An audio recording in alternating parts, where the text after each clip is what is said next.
বাংলাদেশে ভয়াবহ পরিস্থিতি, এখন আগুন জ্বলছে শেখ হাসিনাকে মৃত্যুদণ্ড দেওয়ার পরে। আর তার জেরে কাকদ্বীপে আটকে পড়া 61 জন, কাকদ্বীপের মৎস্যজীবী 61 জন মৎস্যজীবী আটকে রয়েছেন বাংলাদেশে, এবং সেই মৎস্যজীবীদের আত্মীয় স্বজন তারা দুশ্চিন্তায় কতদিন ধরে আটকে, এবং কোনো রকম খোঁজ খবর পাওয়া যাচ্ছে কিনা, পরিবার পাচ্ছে কিনা। বিশ্বজিৎ,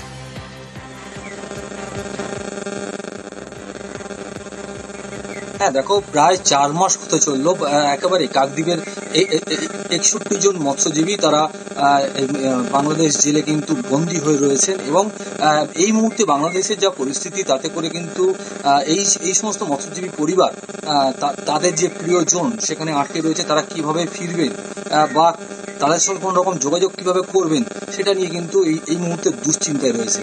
তারা যেটা জানাচ্ছেন, 4 মাস হতে চললো, তাদের সঙ্গে একবারও কোনোভাবে ফোনে যোগাযোগ করা সম্ভব হয়নি বা কথাও হয়নি। একেবারে উৎকণ্ঠায় কিন্তু খুবই স্বাভাবিক এই উৎকণ্ঠা।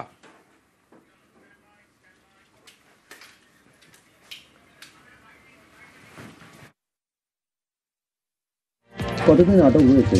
4 মাসের থেকে বেশি। আমি এত ট্রলারে চলে গেছি আজকে 10 বছর। তারপরে আপনার ছেলে? হ্যাঁ। এই একই ট্রলারে আরও তো মৎস্যজীবী ছিল, গতকাল একজনে মারা গেছে শুনেছেন, তারপরে কতটা আতঙ্কে রয়েছেন? এসএসসি অফিসের সামনে এখন ইন্টারভিউয়ের ভেরিফিকেশনের জন্য লাইন, কিন্তু এর মধ্যেও দুর্নীতি করার অভিযোগ, কীর্তি ফাঁস।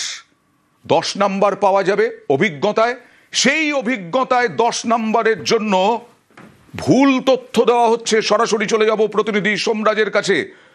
সোমরাজ, কতজনের বিরুদ্ধে এরকম অভিযোগ এবং কিভাবে পাওয়া যাচ্ছে, তারা কোথাকার, কোন অভিজ্ঞতা, শিক্ষকের অভিজ্ঞতা তারা শেয়ার করছেন?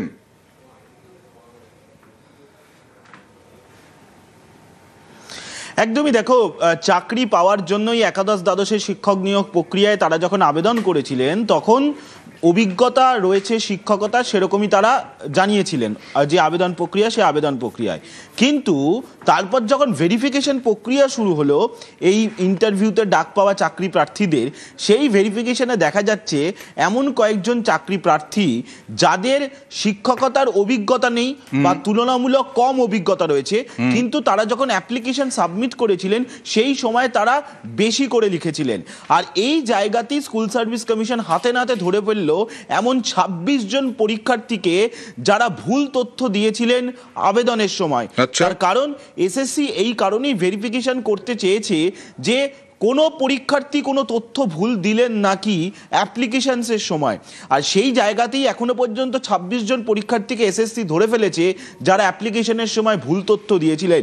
এবারে যারা ভুল তথ্য দিলেন বেশিরভাগই সেক্ষেত্রে দেখা যাচ্ছে শিক্ষকতার অভিজ্ঞতা নিয়েই তারা ভুল তথ্য দিয়েছেন। এবার এদের ক্ষেত্রে কি পদক্ষেপ করবে এসএসসি? তাদের কি প্রার্থী পদই বাতিল করে দেওয়া হবে নাকি তাদের নম্বর কমিয়ে দেওয়া হবে? এই বিষয়টি খুব শীঘ্রই এসএসসি সিদ্ধান্ত নেবে। যারা এই ভুল তথ্য দিলেন তাদের সঙ্গে কি আমরা কোনোভাবে কথা বলতে পেরেছি, মানে তুমি কথা বলতে পেরেছো?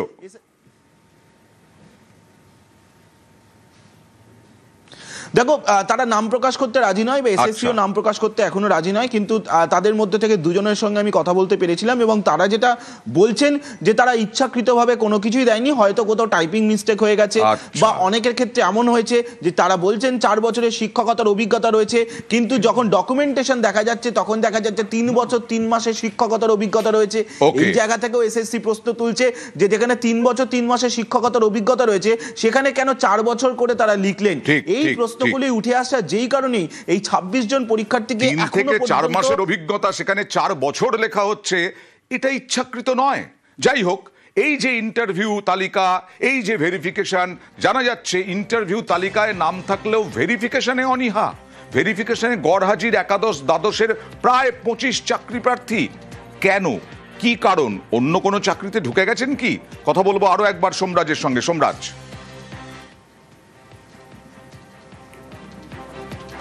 দেখো, এখনো পর্যন্ত প্রায় 3 দিন হলো যেখানে স্কুল সার্ভিস কমিশনে ভেরিফিকেশন করছে, গত সোমবার থেকে শুরু হয়েছে। আর এখানেই দেখা যাচ্ছে গত 3 দিন এখনো পর্যন্ত 25 জন পরীক্ষার্থী তারা ভেরিফিকেশন প্রক্রিয়াতেই যোগ দিতে এলেন না। স্কুল সার্ভিস কমিশন কিন্তু আগেই জানিয়ে দিয়েছিল যে ভেরিফিকেশনে যোগ না দিলে তাদের ক্ষেত্রে পরবর্তীতে আর কোনো সুযোগ দেওয়া হবে না। আর সেই জায়গাতেই দেখা যাচ্ছে যারা ইন্টারভিউ তালিকায় একদম প্রথম দিকে রয়েছে, অর্থাৎ যারা বেশি নম্বর পেয়েছেন তারাই কিন্তু আসলেন না বাংলা বিষয়ের ইন্টারভিউয়ের ক্ষেত্রে। এই সংখ্যাটা প্রায় 25। কেন আসলেন না, এক্ষেত্রে একাধিক ব্যাখ্যা রয়েছে। অনেকেই বলছেন এসএসসি চাকরি নিয়ে অভিযোগ থাকছে, অনেকেই আবার বলছেন যেহেতু এত বছর বাদে নিয়োগ হচ্ছে তাই গোটা বিষয়টি নিয়ে বিভিন্ন কারণ উঠে আসছে।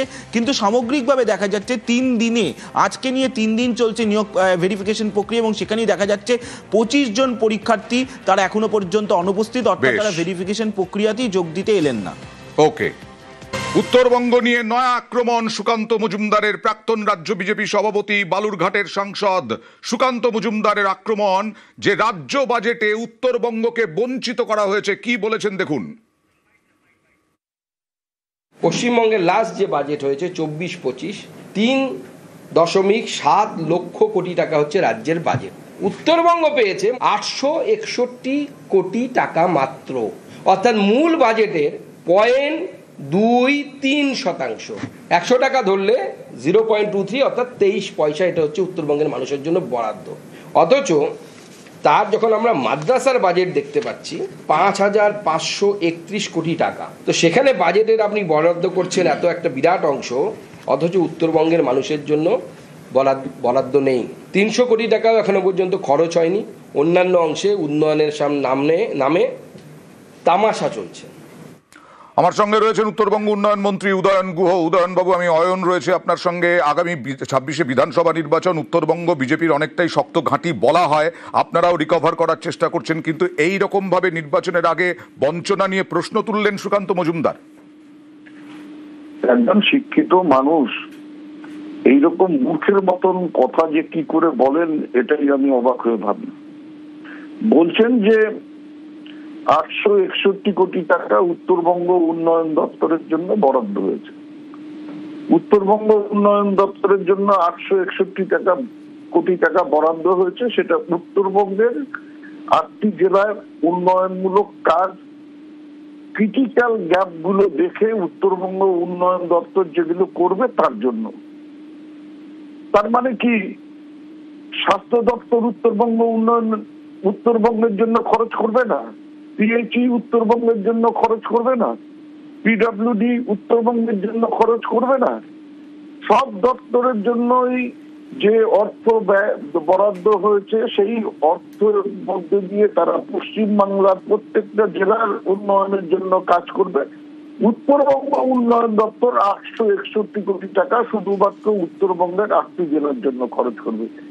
এটা না বোঝার মতন মূর্খ আমার মনে হয় না সুকান্ত মজুমদার। তিনি জেনে শুনে মানুষকে বিভ্রান্ত করবার জন্য এই ধরনের কথা বলছে। বেশ, ওনার আশা ছিল যে এসআইআর এর মাধ্যমে একটা বিরাট কিছু করে ফেলবেন। ওনার আশা ছিল বাঙালিদের করে রাজ্যের বাইরে তারা উত্তরবঙ্গে একটা বিরাট প্রভাব ফেলবেন। কিছুই করতে না পেরে এখন অসত্য কথা, মিথ্যের আশ্রয় নিয়ে মানুষকে ভুল বোঝাবার চেষ্টা করছেন। ধন্যবাদ। কোনো লাভ হবে না।